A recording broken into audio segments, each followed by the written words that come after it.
Umihirit na mga tangay. Ah! Ano to? Huy! Ayan, hello mga katangay. Fishing ulit tayo. So karating ko lang dito mga katangay sa spot. Bali may kasama ko si Ate Sha. Shoutout nga pala kay Ate Shari Anderson. Nandun pa siya mga katangay. Doon lang siya naghahagis-hagis sa may mababaw dahil siya ay baguhan pa lang mga katangay na nag-fishing gamit yung rod. Bali binigay ko sa kanya mga katangay yung setup ko na basic setup. Yung dati kong setup mga katangay na galing sa Fishers of Men. Yung reel tsaka yung rod binigay ko sa kanya mga katangay para meron siyang magamit. So ayan, sana may mahuli tayo ngayon kasi nakaraan yung mga isda na huli ko nakandawala sa sa fishing net ko. Ngayon mga katangay yung fishing net ko ay tinahi ko na mga katangay. Pag nilagyan ko lang ng butas na maliit para dun ko lang ilalagay yung isda. Sana this time ko lang makawala sa mga huli natin kung meron man tayong mahuli. So let's go. Hagis agad mga katangay. Bali yung gamit ko nga pala, may tumalon no. Yun dali, ay sayang. Yung gamit ko pala mga katangay yung ginamit ko rin nakaraan. Bali ito yung ginamit ko ngayong pain ay soft bait muna. Mag-try muna ako ng soft bait. Sayang yun. Nag-strike. May tumalon dito mga katangay. Bisa natin ulit. Bisa napakagat natin.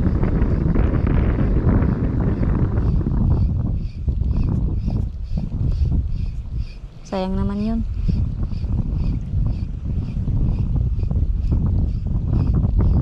Parang balo. Balo yata. Kaya rin ito. Sana meron tayong mahuli. Sa spot na to mga katangay. Ito ay one of the spot of malalambat dito sa amin mga katangay. Ito na nalalambat. Sana mayroong mga isda nakalusot dito. May mga nakalusot yan dito mga katangay ng isda. Yung mga uy sayang. Mga sigaras. Nakalusot yan sila dito sa spot na to. Awanigad. Hagisan natin. Medyo maalon. Tansyahin lang natin kung saan yung kaya ng ating katawan.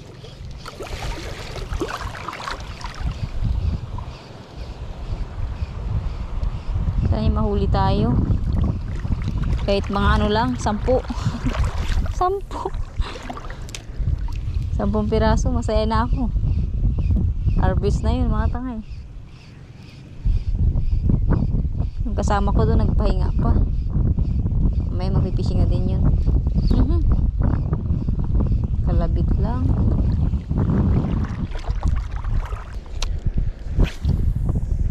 Sa akin mga katangay, swerte rin naman minsan. Dali. Sinalubong mga tangay. Yari na. Isda ba to?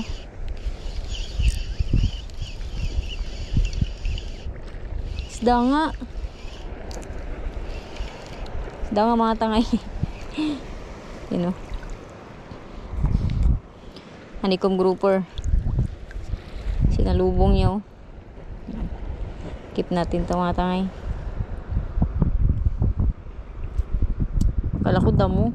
Isda nga pala talaga. Ito yung tinahi ko mga tangay, ito banda. Para dito na lang yung lalagyan ko ng isda. Yan. Sana hindi yan makawala. Yan nakaraan na nakawala. Yan. Pampaksyon na yan mga tangay. Hagis ulit natin. Sinalubong niya sakto siguro sa may bahay niya yung pain tumama.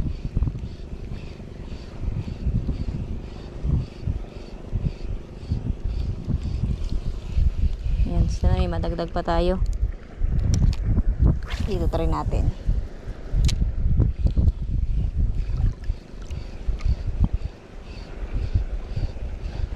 Pababaw to mga tangay. Abangan natin mamaya magbabaw kung mapupwestuhan natin yan sa may bahura banda.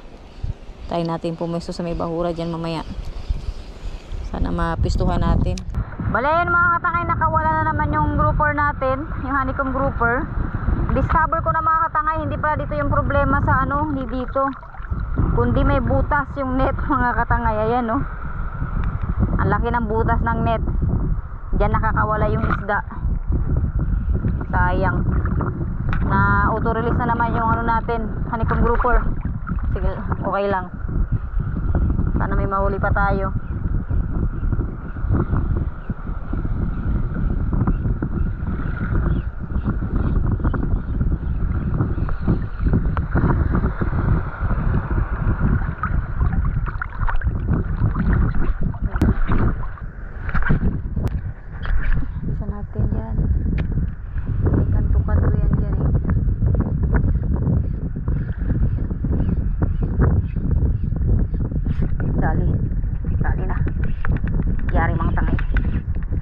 Kayari na rin. Uy, huwag ma-unhook.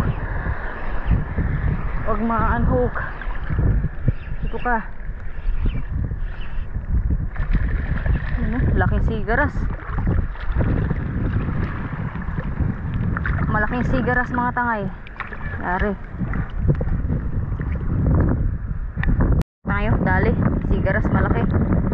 Good size. Sayang, pangalawang isda na sana natin to. Sana wag makawala dito. Ito pa naman yung butas oh. Lagay natin.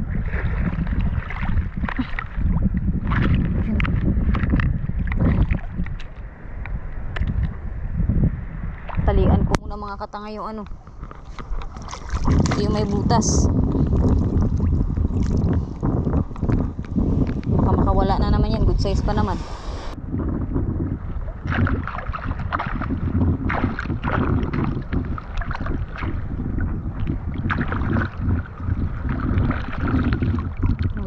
Lumusot yung isda. Akala ko dito. Sayang, nakawala naman yung honeycomb grouper natin. Diba, napaitan naman ng sigaras na wag mawala yan mga tangay dyan. Pagisan ulit natin.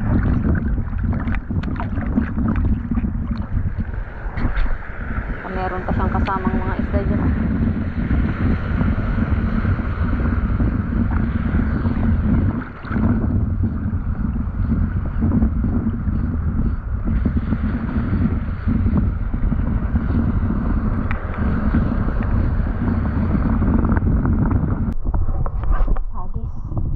Mo lang layo mga tangay. Palubog-lubog natin ng konti.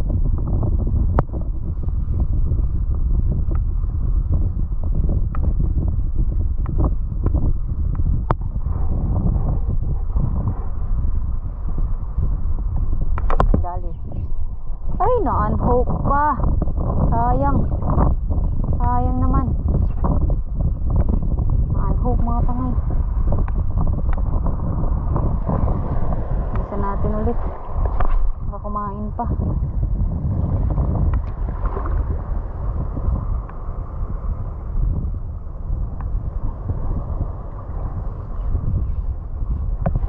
Dali. Yun, dali. Ito, malaki to. Oh. Lunok na lunok. Wala ka. Malaki to mga tangay. Aray, wag lang maputol. Wala ka. Niirit na. Sinirit na mga tangay.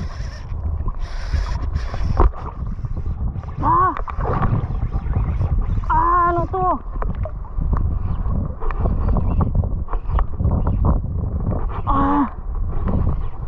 Ano ka?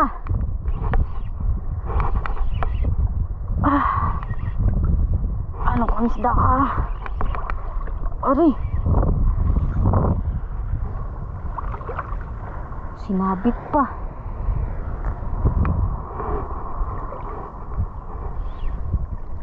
Sinabit mga tangay.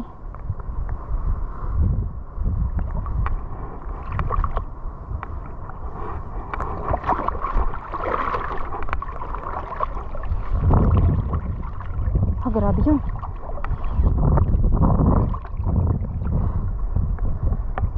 Parang wala na yung isda.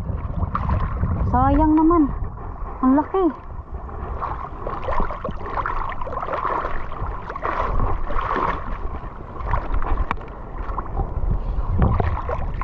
Ayan na. Kasama na. Dito ka. Ano ka? Anong isda ka?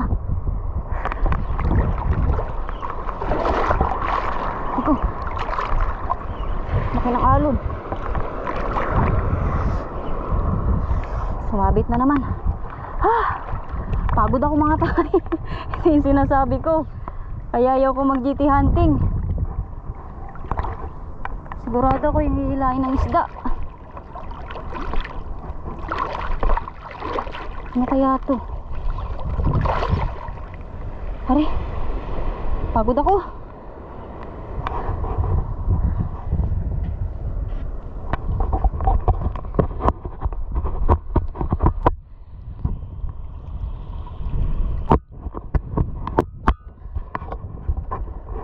Sana wag ma-unhook. Pinasabit niya mga tangay. Feeling ko ano to, grouper na ano, oblong.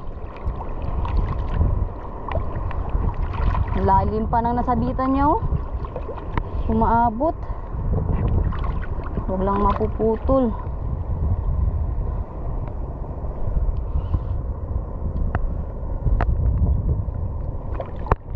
Parang wala na yung isda mga tangay.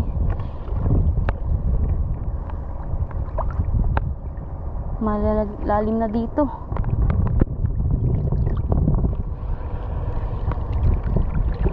Sayang. Sumama ka na.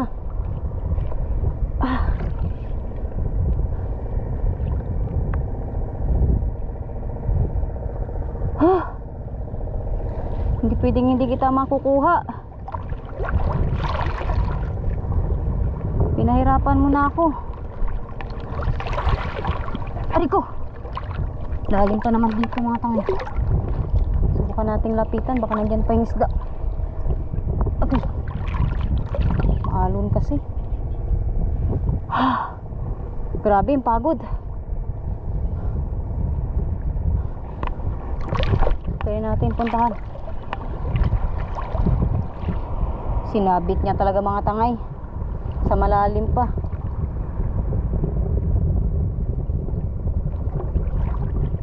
Oh. Sa malalim niya sinabit.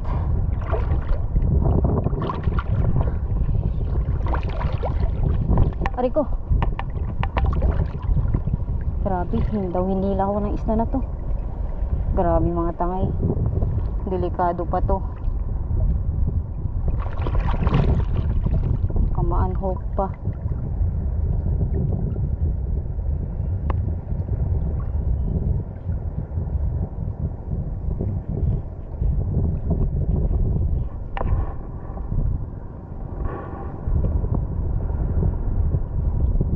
Lumabas ka na, please. Please lang, lumabas ka na. Malaki kasing alon dito mga tangay. Alangan din ako puntahan. Pagod na to yung isda na to. Sayang naman kung mapuputo lang to. Lalim kasi dyan.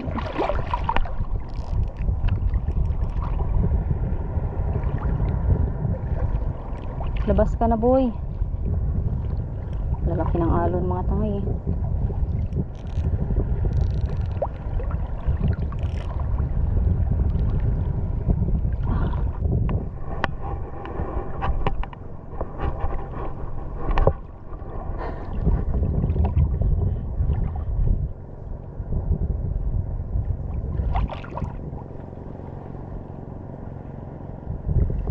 Sayang naman.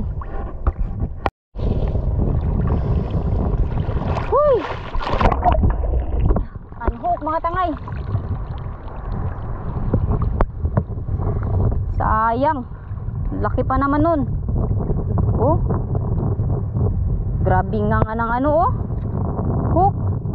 Uy, yung ngalang-ngala ng isda. Nandito pa. Hoy, sayang. Di ko malang nakita kung anong isda. Wala ka may pating mga tangay. Pating yun oh, laking pating. Pagala-gala. Grabe yun. Hindi ko nasampa. Sayang naman. Uy. Grabe to.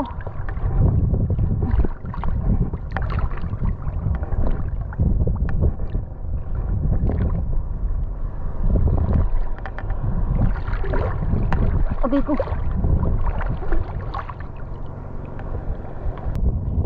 Bala yan mga takay, hindi natin nasampa yung isda na yun. Grabe, hindi ko malang nakita. Tignan yung nangyari sa ano natin, no? Sa hook mga takay, nga. Sayang. Malaki sana yun. Hindi malang natin na ano, sampa. Anong isda kaya yun? Sinabit niya kasi mga tangay dun sa malalim. Doon siya nakabuelo. Pati yung ano niya mga tangay, sumama pa. Ayan o, yung laman ng ano niya, mamamatay din siguro yun. Ayan o, yung laman ng ano na to, lunok na lunok niya yung isda eh. O yung lure natin eh, yung ano, mamamatay din yun. Kaya nabawasan yung kanyang hasang. Mamamatay din yung mga tangay. May pating pa dito na pag-alagala. Naglalabas yung palikpik, medyo malaki-laki yung pating to. Ayan mga tangay, uwi na tayo. Sayang yun yung malaking isda, hindi natin nasampa. Bali isang sigaras lang mga katangay yung ano natin uuwi. Yung isang isda na ano, na honeycomb grouper nakabitaw. Wala yan o. May butas pala mga katangay itong ano ko, net. Meron na palang butas. Akala ko yung problema sa kanyang lagayan sa ito sa ulo, sa kulay blue dyan. May butas pala sa gilid mga katangay. Medyo malaki-laki yung butas niya. Ayun, tinalian ko mga katangay gamit din yung lubid. So sayang yung malaki kanina. Hindi natin na ano, naisampa. Ang lalim kasi ng inanuhan niya mga katangay, sinabitan niya. Hindi ko lang alam kung anong isda yun.